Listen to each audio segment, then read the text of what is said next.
Good, Let me just fix good. this a little. We made it Is that happen. Let better? me just set up my audio a little bit. Yeah. Yes, I see you guys. Can you hear me? Hello. Can you Yeah, hear me Yes. we fine? can hear you. Awesome. Yes, How we come can hear you're you. with tank top in Montreal right now? Is it possible? Actually, I don't know. Today I've been really hot. We were driving here from Toronto, and I was in a tank top in the car. He's in a parka. After 30 years old, things change. You know what I mean? Isn't it like super freezing, snowing right now? It actually is, but I feel hot. I think it's weird, but We got some sun today, but yesterday was like -20. So we have a little bit of good weather today. Hey, you practice so much. I have no doubt you sweat, and it's always hot at your studio. So thank you for joining us today. Hey, let me see. We already have comments. Thank you for joining us today. We are having fun. This is something we started about 2 weeks ago, having chat with friends and dancers that I think people would like to hear their story and share their experience. So if you don't mind, for the few people that don't know who you are, if you can introduce yourself. Ladies first. well, I'm Sophia, and this is Carlos, obviously. We are professional cabaret show dance, theater arts dancers. We also compete. We travel the world, we do shows, we teach, we coach, we inspire, and we love what we do. What about you? So I think Carlos here with my crazy partner Sophia.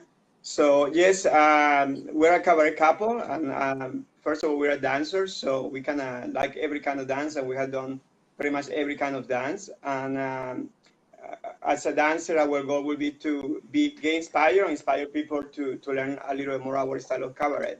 Because a lot of people do like cabaret salsa, cabaret bachata. We concentrate a lot of cabaret, so it's just a little bit different.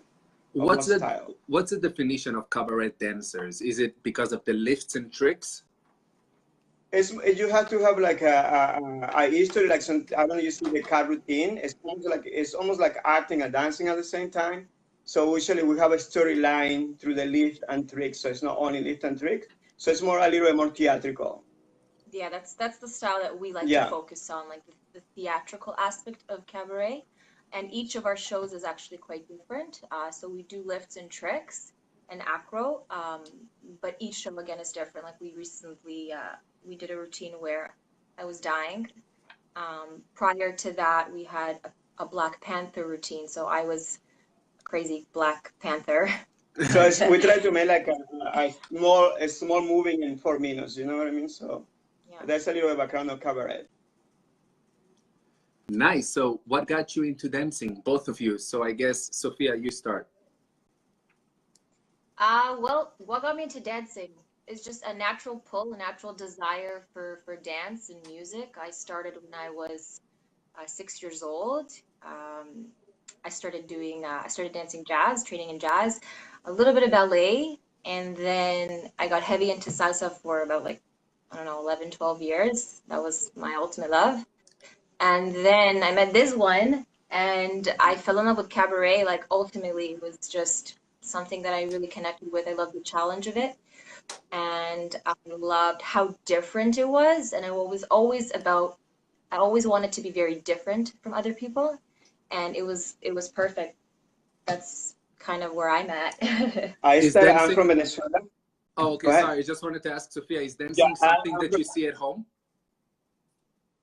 Can you say that one more time? Is dancing something that you saw at home growing up, or nobody in your family danced? Actually, when I was a little girl, it started when I was about 3. My father would record us with this massive VHS. I'm not even kidding you. It was like this huge. I saw the tape. It was pretty cool. So like every Saturday he would sit there, like poor guy, for 5 hours straight, just recording us dancing and changing costumes, me, my brother, and my sister. So that's kind of where it started, and my sister was the first to inspire me. And then I fell in love with it, and here I am. It would be awesome years if later. you can post those videos. I think a lot of people would. I have no problem. They're quite cute, actually. Yeah. Look, we already have a few comments coming in. Hey, Sophia, I'm your biggest fan. You are the most beautiful ever. Like, people really like to see dancers that are very good looking, but also amazing dancers. And if you can share your story and how you started as a young kid dancing in front of your father, I think it's something really cute to share on social media. Just an idea, just me here. That would be Okay. awesome. Carlos, I hear quite a bit about you and your experience and all the things that you do. I'll let you talk first. So I'm from Venezuela, you know, so practically grew up dancing on the street. For battle, you know, at the time of Michael Jackson, we would battle with another team. So from then, I joined different dance teams. I traveled the world dancing from when I was like 17 up. I got into show dance at a very young age, like working in different hotels. After that, I moved to Canada through dancing, and that's why I started my a ballroom and Latin dance career. So I come more like a ballroom Latin background, but all my life I was a salsa dancer too. So it was more like a social thing at home. And the reason I got into cabaret is because of the challenge. You know what I mean? Like it's a very it's a dance that doesn't give you too many opportunity to make mistake.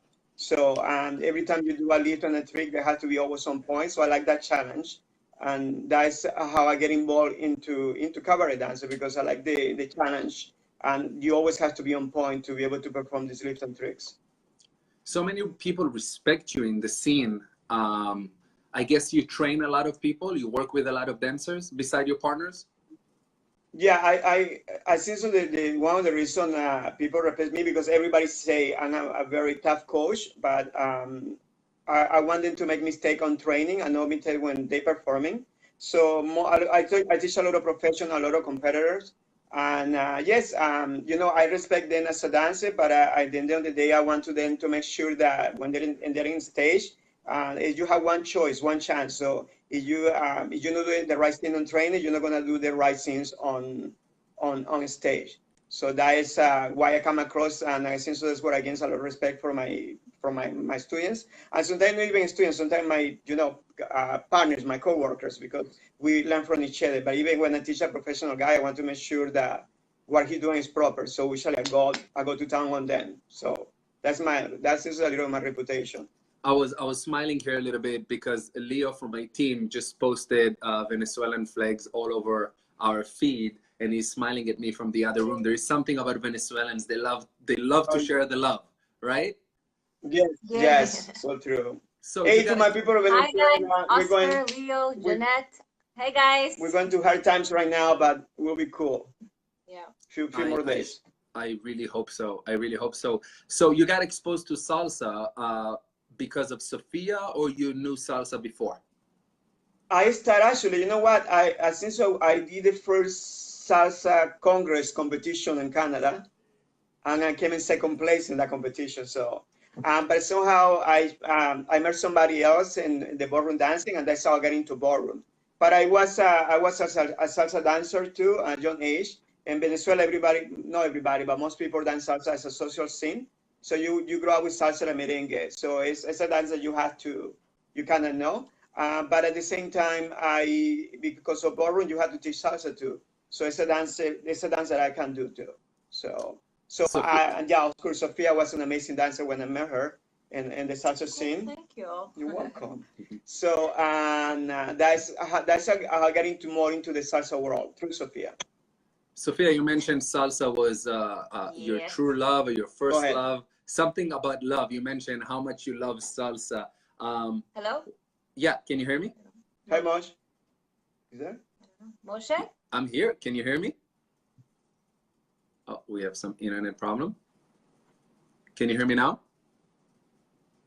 Sorry, it's cutting out a little bit. Can you ask one more time? Can you hear me now? Hello? Can you hear me now? Can you hear me now? Is it better? No, we're good. Okay, let me see. I'll get off my Wi-Fi just in case. Hopefully now it's better. Good? Okay. Okay, Sofia, what got you to dance salsa? Let's hear. One more time. Okay, better now? Hey, Moshe. Hey, Oscar. Hi from here. Is it better now? Can you hear me? No. I think the internet cutting off. Let's try to add them one more time. Sorry, guys. That's a part of going live and not pre-record. So hopefully they're going to join us right now and we're going to have good connection. Just waiting. Already send them an invite.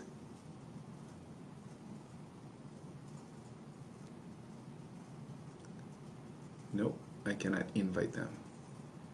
Anyway, guys, I think they lost connection. I'm going to wait a few minutes and they're going to join us again. We had a good talk about dancing and I have so many questions for them. They're definitely amazing dancers. They got a standing ovation on ADC last year. Every show that they put on was amazing. The amount of work and dedication. And hey, we're learning new things about these amazing dancers. Sophia, I see you, but I cannot invite you. I don't know why. Maybe you need to use a cell phone, or here we go. Now I can. You did something. Let's try one more time. Sorry, guys. Here we go. We're back. We're back. Yes, can you hear me? Hello? Yes, can you hear me? Such a weird connection. Hello, hello. You want to like put the volume up? Hello, hello. I have an idea.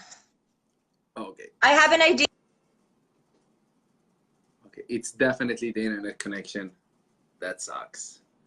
We're gonna give it a few minutes. I'm gonna try to message them. Yes, can you hear me now? Hello? Yes, can you hear me? Yeah, I'm just gonna use my data because I don't know. I think it's the Wi-Fi. Yes, I can hear you. Sorry, what did you ask? Sorry about that. Don't worry, we lost 4 minutes. It's all good. By the way, just for the record, I definitely think it was the Wi-Fi. You were in and out, but now you can hear me, right? Yes. I can hear you now. Okay, great. So, Sophia, I was asking about your 7-year dancing salsa and the fact that you fell in love with that. What was the reason? Actually, it was quite a bit longer. It's about 11 to 12 years that I started dancing salsa. I fell in love with it. I believe it was my sister who took me to my first salsa club. And it was so different. I loved it instantly. I fell in love instantly. And I don't know, something about the Latin music. I feel like I was Latin in my past life or something. I really connected to it and I've been dancing it ever since. The last 4 years have been slightly changed since I met Carlos because we've been training very hard and very tough for Cabaret. So I haven't really had the chance to really dance salsa as much as I used to. I still love it. It's still in my heart. But yeah, sometimes things kind of change in life and change directions. But I'm still very happy and I love what I do so much. But salsa is still in my heart. Just putting it out there. Guys, anyone that I was talking while you were off and on and joining us again when we had the internet connection about how amazing are your shows and how you got a couple of times standing ovation on ADC last year, and anyone with a professional eye or not could tell how much work and dedication you put into your routines. So here's my next question: what does it take to put such a high level cabaret show like the shows that you guys put together? Do you want me to answer that one? Sure. We train like 3 hours a day, and actually we do this for like 4 or 5 days a week. And we every routine we take it like we work on a lot of details, you know. So for us, is I believe as a dancer, as a professional dancer, we look at every aspect of the routine, everything that the audience is looking at it. So we are very detailed in how we put the routine together, how we flow the routine. And I think so we like for more dancing to get into that level, they have to be open to take risk. You know what I mean? Because sometimes we do some move that we don't know if we're gonna make it, but in the end of the day, we keep with the move, we keep trying, we keep practicing, even if we know it doesn't work in the beginning. And after that, after a few days or a few weeks, this slip will be we need to be for competition or for show. And I think so. One of our things is our mindset is very strong when we say, okay, we need to have this show in 3 months, so we need to have this competition in 3 months. We need to make it happen no matter what. So our eating, our training, our cardio, our sleeping, everything go through through the dance. So for me to be in that point, I need to have a partner like Sofia to make sure that we are in the same page and we work into the same goals. And if we don't do a great job, even if we get a standing ovation, but we don't feel that we did a great job in the routine, we will come back and see that routine inside out and breaking apart and make sure the next time we put this in the audience look good. Because at the end of the day, as a dancer, we know that the audience is paying money to see us dancing, and you are paying money to bring us into the show and the organizer. So it's our job to respect that and make sure that whatever we put on the floor is something that is worth to watch. Agreed. Yeah. Sofia, you agree? Hard work and a lot of sweat and determination. I completely get that. But you touched on cardio and diet and working out. Tell me a little bit more about outside of the studio. It's a lifestyle to get to the point where you guys are dancing wise, right? It's definitely a lifestyle. It all comes down to, in my opinion, how bad do you want it? How big is your goal, right? Like, you have to be a dancer outside of the studio too, right? So it comes down to what you put in your body on the daily. For my sake, I know exactly how many calories that I have to eat in a day in order to maintain my weight for Carlos to be lifted and feel light for him, and for me to feel light in my body and strong. So not only am I training with Carlos, I'm also outside on my own time. I'm preparing my body, doing my own training, right? So eating well and training on my own time to be strong. And you know what? It actually feels good when I'm strong and I'm able to do what I do with him, or I'm not huffing and puffing, right? Mm-hmm. So it feels good when you can be strong and feel good in your body. And it takes a little bit of self-control and awareness of watching what you're doing moment to moment, but it definitely gets easier. And for me, it's my lifestyle, and for Carlos as well. So this is what we've committed our life to, and we are more than happy to do it.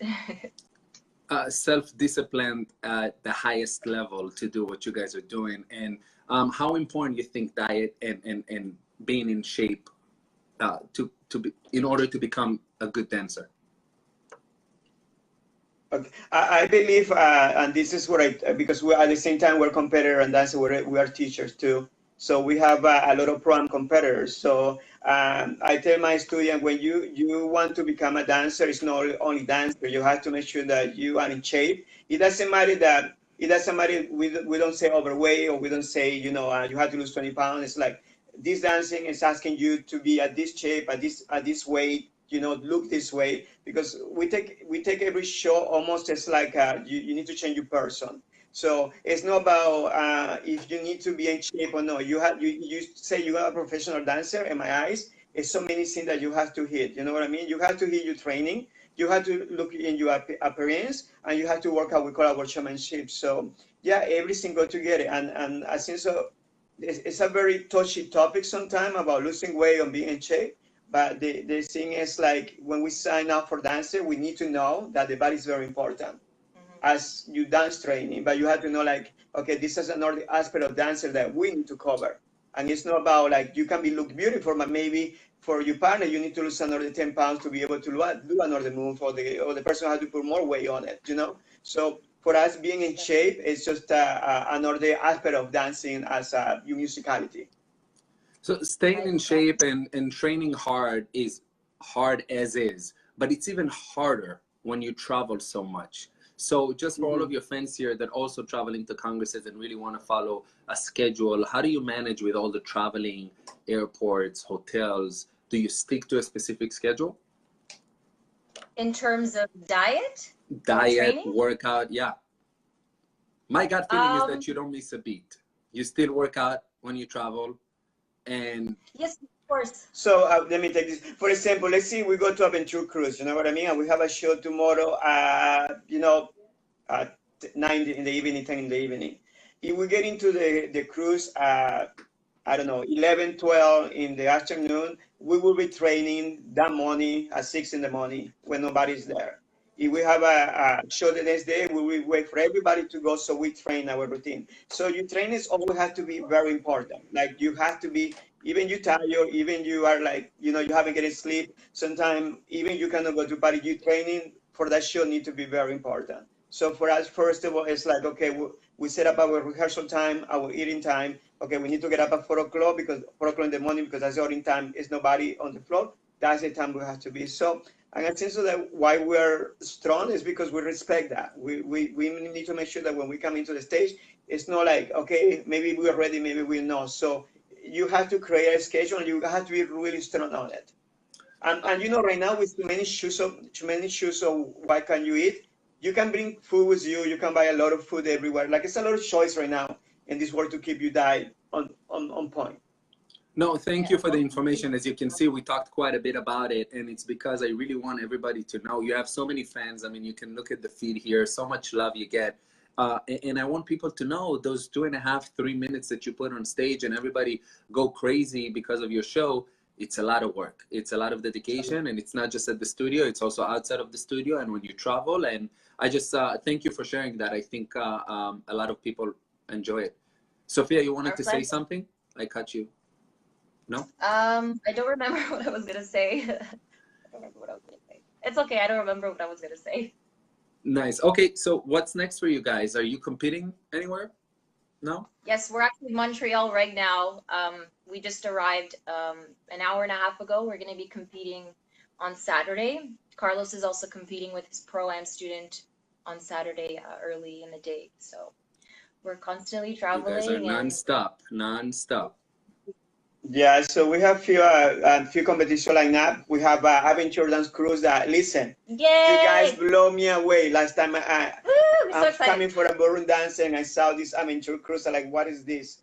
When I come there, not just the quality of dancer you have. You have serious professional that respect dancer. Like I see a quality of dancer I've never seen before in the salsa community. So all my respect to you, or our respect. You bring in like some serious dancer on your cruise, and hey, we're looking forward to be part of the cruises this year again.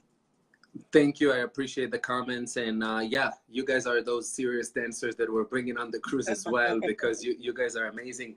A part of the thing that we're talking here is dance and business. And obviously we talked about your training and everything that you put into your dance. But look at all this love that you get on social media. And obviously it's because of your talent and everything that you put into your craft. But you also focus on the business side, which is also the fun side, in my opinion, socializing with people and staying in touch on social media. How important, what would be your tips for dancers in order to stay in touch with their students and stay connected?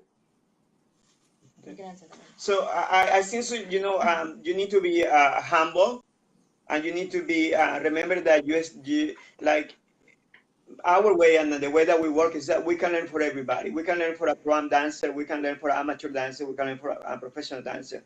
So when we meet dancer, we don't say, okay, I'm a professional and you are an amateur dancer. We're dancer to dancer. And I think so we approach our student as a friend and as a dancer. Yeah, at the end of the day, I'm gonna coach you, I'm gonna tell you you're doing something wrong or something right because you are putting your trust on me. But I think so like how we come across is like, we are humble to everybody, and we're open to learn, and we're open to teach, and we're open to inspire and to get inspired. And I think so that's what our fan or our friends like us. And I say that to a lot of professional dancers. Remember where you start. Remember where you're gonna go. Don't forget where you're gonna go. But remember that we all have one thing in common. We're all dancers. Doesn't matter where you are right now or where you start. Like for me, everybody is somebody that can bring. It's a little star. You know what I mean? What I say to everybody is like, not because Carlos can do lift, you have to do lift. You are unique on your own dancing. I want you to bring you sell as an artist. I want to see what you bring into the table. And I think so why they respect us, because we respect them too. It's just it's one dancer talking to another dancer, and no a professional dancer talking to a beginner dancer. So I always have approached that, and I think so Sophia approached that way too, and I think so that's why we have a great communication with our friends.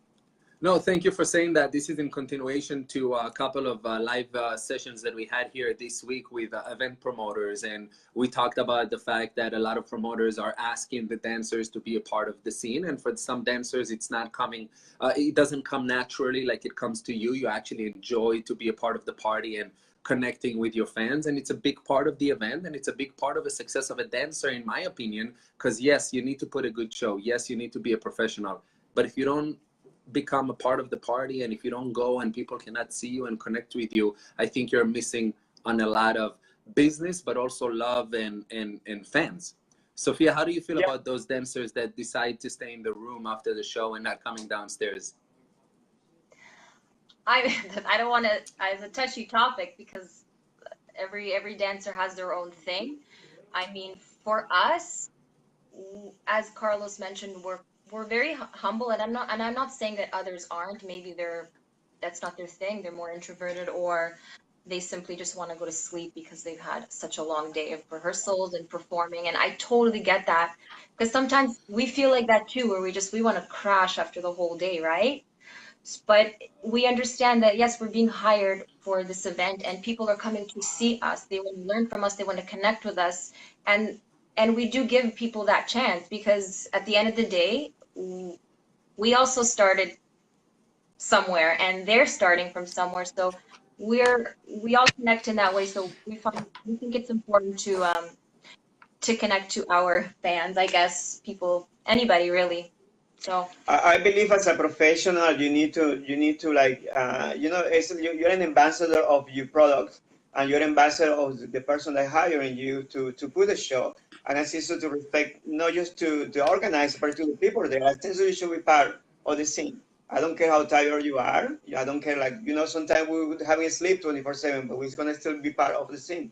So I think so, as a professional and as a dancer, you expect to do this. If you sign up for this, you know what I mean? So in my opinion, it's different, Sophia, I think so, yeah, you should be part of the, not just of the show, you need to be part of the whole event. And if not, you lose yourself. I believe if you don't keep that on you, being part of the dance community, you will lose yourself, and you're in the wrong business, on the wrong sport, for myself, because you need to feel the energy of the dancer. You need to see where everybody's talking, where the dancers is going, connection, like, there's so many things that you will be missing if you don't do it.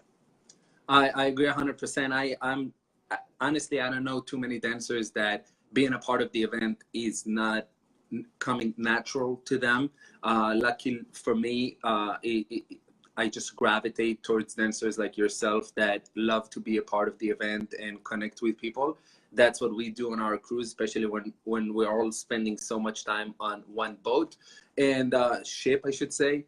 And for the dancers that just don't want to be a part of, the party and socialize with their fans, just like the artists and the musicians that some, not too many, but a few do that. I think they're just losing on an opportunity to stay in the business for the long run. Because at the end of the day, I mean, who do you sing to? Who do you dance to? Who do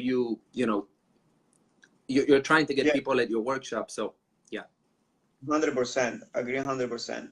So, awesome. But that's the beauty about dancing, the connection with another person. You know what I mean? I don't know. That's what fuels you.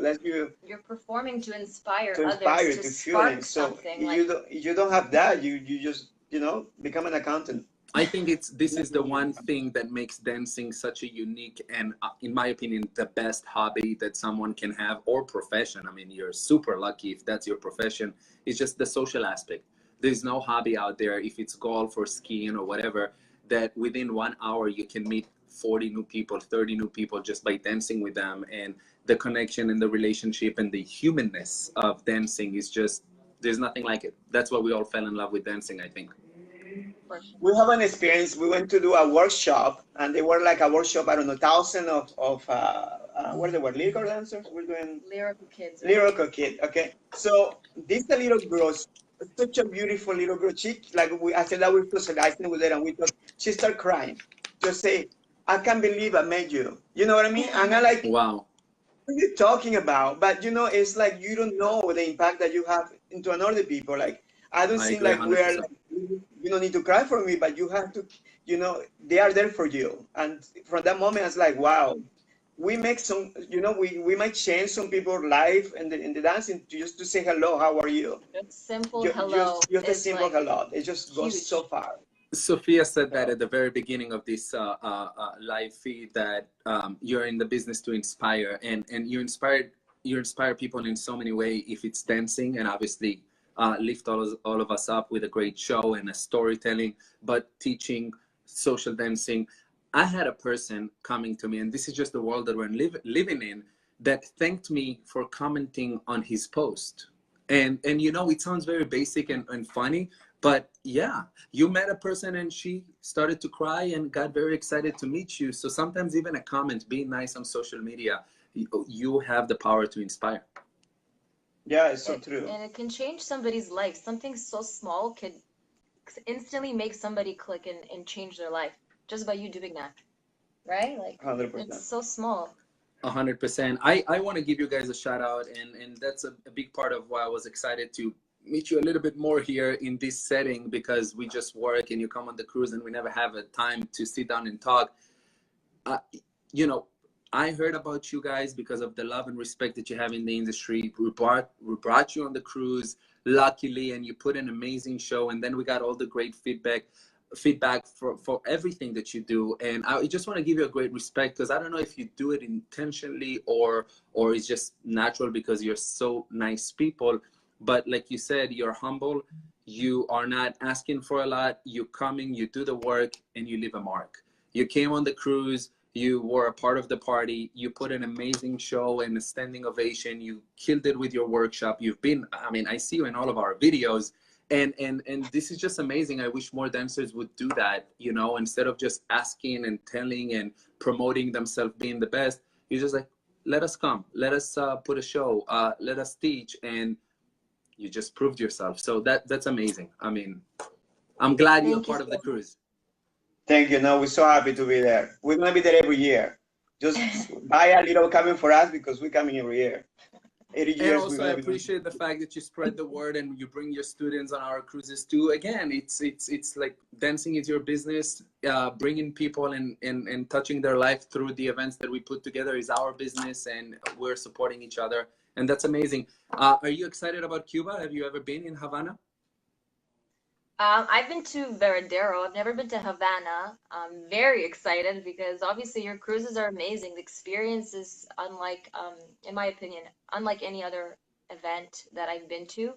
It's a feeling. There's a feeling of homeness, even though, you don't really know everybody.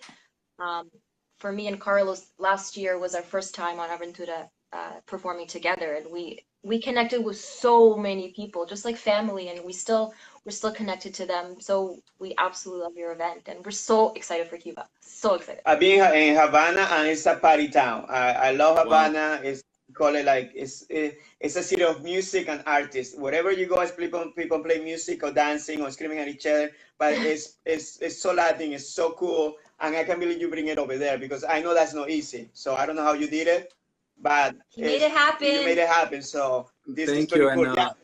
I'm excited you're joining us again, because last year, like you said, it was your first cruise and it was an amazing cruise. But so much more to come this year. First of all, we're adding an extra day, so that add a lot to the experience. We're actually going on a smaller ship, being massive with 3,200 people. In June, we're going to be 1,800, and I feel like it's going to connect us even more, because you're going to see more people more often. And of course, going to Havana and the concert artists that we have. But anyway, I don't want to turn this live session into a commercial, but I could talk about ADC all day long.